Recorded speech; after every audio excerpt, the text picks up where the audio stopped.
So this is our secondary curriculum audit tool to be used by schools if they want to check themselves against the new DfE statutory framework for relationships and sex education and health education. So they're both in two different parts. So the first part of this is an overall review, then it goes into the specific details. So this one is already mapped against our creative curriculum content, but you might be running a different kind of curriculum in your school, bespoke to your school's needs.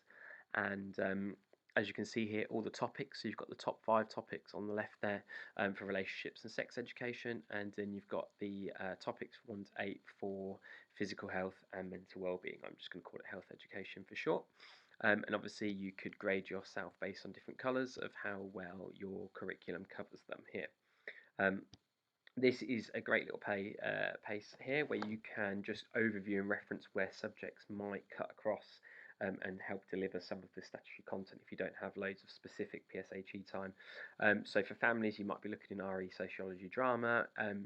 Again, drama, health and social could do topic 2. If we look down the bottom here, internet and safety, sociology, it could be computing drama, your school notice boards, for example. Obviously, health and prevention, you're more likely to find it in PE, health and social and science. And if we look at healthy eating, that might cut across various different subjects, including food tech and PE.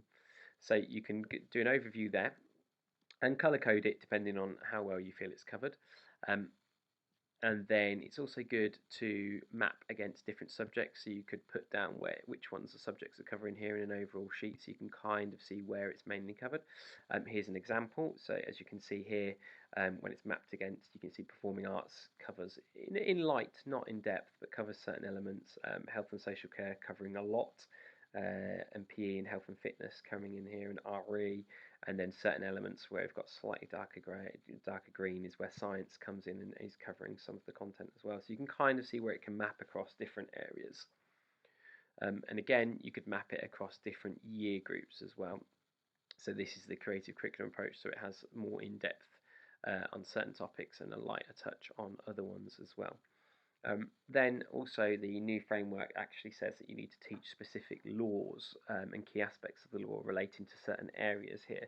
So again, these are the laws listed here, and these are the areas that you need to teach. And this again is already filled out if you're using the creative curriculum approach of which years we cover these in. And again, you can see here the audit tool then goes into each individual section. So under topic 1, what is counted there in the statutory framework? And again, you've got 2 and 3. You've got space at the bottom in case you want to write some action points, what targets you want to write to improve, what areas are needed. It's also quite nice that you've got space here to maybe colour code whether or not you do it in an assembly topic, or whether it's covered in form tutor time, or whether you hold workshops or get special visitors in, for example, like the school nurse. And again, you've got quite a few different sections here. Now we're going into the health topics.